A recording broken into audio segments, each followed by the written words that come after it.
રાધાજીને એકલું કહેજો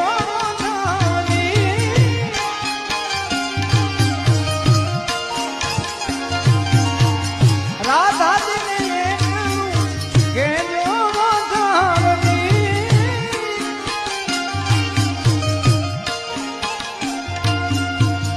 અમે ભરી આંખ મારી રહી ગઈ ગોકુળમાં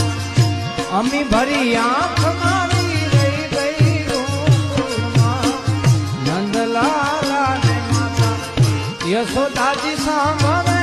નંદલાલા ને માતા યશોદાજી સાંભળે મમતાની મૂર્તિ મારી રહી ગઈ ગોકુળમાં મમતા